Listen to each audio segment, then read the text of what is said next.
नमस्कार, मैं हूं आपके साथ मेघा जैन और आप देख रहे हैं हिंदुस्तान मेल न्यूज। अब होगी मुद्दों की बात सच के साथ। आइए नजर डालते हैं आज के इस खास बुलेटिन पर। रूस ने कीव में बरपाया कहर, कामिक्रेज ड्रोन के हमले, धमाकों से थर्राया शहर। दरअसल रूस ने यूक्रेन की राजधानी कीव पर फिर बड़ा हमला बोला है। ईरानी में बने कामिक्रेज ड्रोन से ये हमले किए। कई धमाकों से कीव शहर दहला उठा। आपको बता दें कि उधर यूक्रेन के राष्ट्रपति व्लादिमीर जेलेंस्की के कार्यालय प्रमुख एंड्री यरकम ने कहा है कि ये हमले कामिक्रेज ड्रोन से किए गए हैं। पिछले सप्ताह भी कीव व यूक्रेन के अन्य शहरों में रूसी मिसाइलों से हमला किया गया था। इससे अनेक लोग मारे गए थे। पूछताछ के लिए सीबीआई दफ्तर पहुंचे मनीष सिसोदिया, बोले पूरा केस फर्जी। अरविंद केजरीवाल ने ट्वीट कर कहा कि 8 दिसंबर को गुजरात के नतीजे आएंगे, ये लोग तब तक मनीष को जेल में रखेंगे। दरअसल दिल्ली में केजरीवाल सरकार की शराब नीति को लेकर विवाद थमता नजर नहीं आ रहा। दिल्ली के डिप्टी सीएम मनीष सिसोदिया सोमवार को पूछताछ के लिए सीबीआई के दफ्तर में पेश हुए। आपको बता दें कि इससे पहले वे आम आदमी पार्टी के दफ्तर पहुंचे। इसके बाद में पार्टी पदाधिकारियों के साथ महात्मा गांधी को श्रद्धांजलि देने राजघाट पहुंचे। शक्ति प्रदर्शन के दौरान उनके साथ बड़ी संख्या में पार्टी कार्यकर्ता मौजूद थे।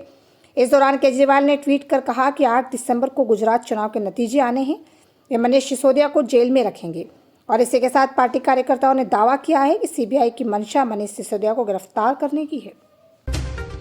प्रधानमंत्री नरेंद्र मोदी 22 अक्टूबर को प्रदेश में 4.5 लाख हितग्राहियों को कराएंगे गृह प्रवेश। प्रधानमंत्री नरेंद्र मोदी भी कार्यक्रम से वर्चुअली जुड़ेंगे। मिली जानकारी के अनुसार प्रधानमंत्री नरेंद्र मोदी 22 अक्टूबर को प्रदेश में 4.5 लाख हितग्राहियों को कराएंगे गृह प्रवेश।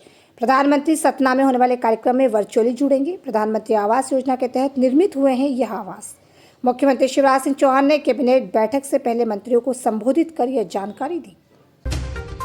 मध्य प्रदेश में हुक्का बार पर प्रहार, 3 साल तक की सजा और 1 लाख रुपए का जुर्माना का प्रस्ताव। हुक्का बार पर प्रतिबंध लगाने के लिए गृह विभाग द्वारा मसौदा तैयार कर विधि विभाग को भेजकर मंजूरी दी गई। गौरतलब है कि गृह मंत्री नरोत्तम मिश्रा ने कहा कि सीएम शिवराज सिंह चौहान के निर्देश के बाद प्रदेश में हुक्का बार बंद करने का अभियान चलाया गया था। इस कार्रवाई को और कठोर करने के लिए इसमें 1 साल से 3 साल तक की सजा और जुर्माने की राशि बढ़ाकर 1 लाख रुपए करने का प्रस्ताव गृह विभाग ने विधि विभाग को भेजा है। हुक्का बार पर प्रतिबंध लगाने के लिए गृह विभाग द्वारा मसौदा तैयार कर विधि विभाग को भेजकर मंजूरी दी गई। मध्य प्रदेश में हुक्का बार को प्रतिबंधित करने हेतु सिगरेट और अन्य तंबाकू उत्पादन, विज्ञापन का प्रतिषेध और व्यापार तथा वाणिज्य उत्पादन, प्रदाय और वितरण का विनियम अधिनियम 2003 में आवश्यक संशोधन किया जा रहा है। अब साथ ही जुर्माना और सजा दोनों ही बढ़ाई जा रही है। मुख्यमंत्री जी के निर्देश के बाद प्रदेश के अंदर संपूर्ण प्रदेश में हुक्का बार बंद करने का अभियान चलाया था। चूंकि अभी तक उसमें कार्रवाई जो हो रही थी, उसमें उस कार्रवाई को और कठोर करने के लिए अब उसमें 1 साल से 3 साल तक की सजा का प्रावधान और प्रस्तावित गृह विभाग ने विधि विभाग को किया है। विशेष पुलिस स्थापना, लोकायुक्त इंदौर की ट्रेप कार्रवाई। श्रम विभाग में पदस्थ मनोज सिंह तोमर को 10,000 की रिश्वत लेते गिरफ्तार किया। दरअसल प्रदेश के मुखिया शिवराज सिंह चौहान द्वारा पिछले दिनों तमाम विभागों के साथ बैठक कर भ्रष्टाचार करने वाली कड़ी पर कार्रवाई की बात की गई थी। इसी तारतम्य में लोकायुक्त पुलिस के द्वारा पूरा मामला है कि टेली मार्केटिंग फॉर्म संचालिका शिवानी शर्मा द्वारा पिछले दिनों लोकायुक्त पुलिस को शिकायत दर्ज कराई। उनके यहाँ पर फॉर्म में श्रम विभाग के निरीक्षक मनोज सिंह तोमर द्वारा निरीक्षण किया गया था। लेबर काम कर रही थी। फॉर्म में कम आयु श्रमिकों का बीमा, वेतन खाते में ट्रांसफर सहित तमाम मुद्दों पर कार्रवाई की बात होते हुए 25,000 रुपये की रिश्वत मांगी जा रही थी, जिसमें पहले किस्त 10,000 देने की बात तय हुई। रिश्वत मामले में फरियादी महिला द्वारा लोकायुक्त पुलिस को शिकायत की गई, जिस पर से कार्रवाई करते हुए पहले ही किस्त 10,000 की रिश्वत लेते हुए श्रम विभाग के निरीक्षक को रंगे हाथों पकड़ा गया। मौके पर तमाम कार्रवाई करने के साथ ही पंचनामा तैयार किया गया और साथ ही कार्रवाई को अंजाम दिया गया। फिलहाल इससे पहले भी श्रम विभाग के अधिकारियों को लोकायुक्त पुलिस द्वारा ट्रैक कर कार्रवाई को अंजाम दिया गया है। श्रम विभाग पर कई बार भ्रष्ट अधिकारियों पर कार्रवाई की गई। ग्वालियर में अमित शाह का भव्य स्वागत। सिंधिया महल की भव्यता देख राजघराने के मुरीद हुए गृह मंत्री अमित शाह। दरअसल देश में भाजपा संगठन व सत्ता के शक्ति केंद्र कहे जाने वाले केंद्रीय गृह मंत्री अमित शाह के ग्वालियर में अपने शाही वेलकम से काफी खुश नजर आए हैं। शाह को शाही भोज के बहाने केंद्रीय नागरिक उड्डयन मंत्री ज्योतिरादित्य सिंधिया ने एक तरह से शक्ति प्रदर्शन किया है। इसका उन्हें ग्वालियर चंबल की राजनीति में खासा वजन भी मिल गया। इसी के साथ सिंधिया ने गृह मंत्री शाह को भी अपने शाही अंदाज का दीवाना बनाकर अपना मुरीद कर लिया है।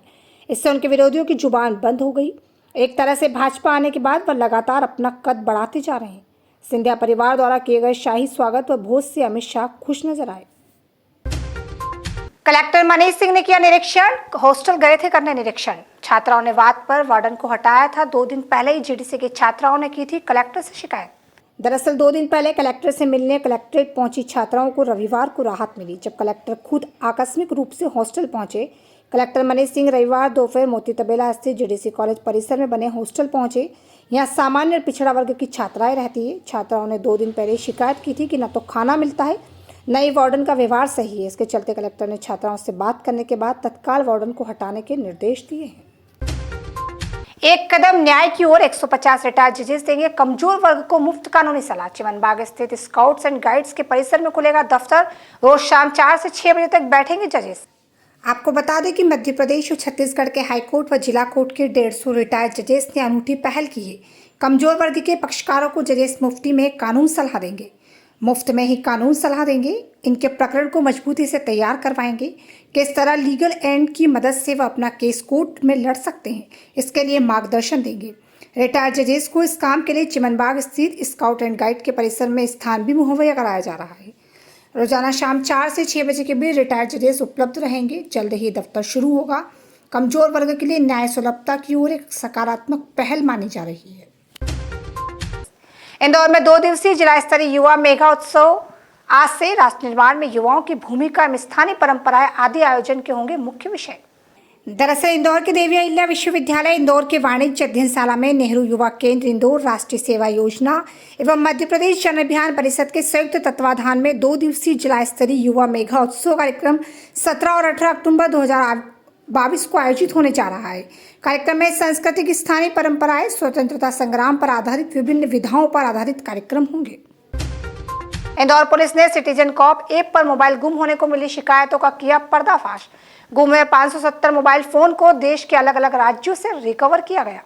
इंदौर पुलिस ने सिटीजन कॉप ऐप पर मोबाइल गुम होने की मिली शिकायतों का निराकरण करते हुए अपने तकनीकी साइबर की मदद से ऐसे गुम हुए 570 मोबाइल फोन को देश के अलग अलग राज्यों से रिकवर करते हुए आज मोबाइल मालिकों को पुलिस कंट्रोल रूम से एडिशनल पुलिस कमिश्नर ने लौटाए। मोबाइल मिलते ही मोबाइल धारकों की खुशी अलग ही नजर आ रही थी। मोबाइल मिलने के बाद पुलिस के सराहनीय कार्य कर लोगों ने धन्यवाद भी दिया। इंदौर पुलिस ने लगभग 2 करोड़ की कीमत के अलग अलग कंपनियों के महंगे गुम हुए पिछले महीनों में ऐसे 570 मोबाइल फोन को अलग अलग देश के राज्यों से क्राइम ब्रांच की एक्सपर्ट साइबर टीम ने तलाश कर आज उन फोनों को पुलिस कमिश्नर के हाथों उनके धारकों को दिए हैं। और उनके गुम हुए मोबाइल फ़ोन चलाने वाले उनके मालिकों ने सिटीजन कॉप पर शिकायत की थी। इससे क्राइम ब्रांच की साइबर एक्सपर्ट टीम ने अपने तकनीकी तरीके से शिकायत मिलने के बाद अपने तरीके से कुछ ही महीनों के अंदर इन फोनों को रिकवर कर लिया है। तो फिलहाल खबरों में इतना ही। देखते रहिए हिंदुस्तान मेल न्यूज़। चैनल को लाइक करना, शेयर करना और सब्सक्राइब करना बिल्कुल ना भूलें।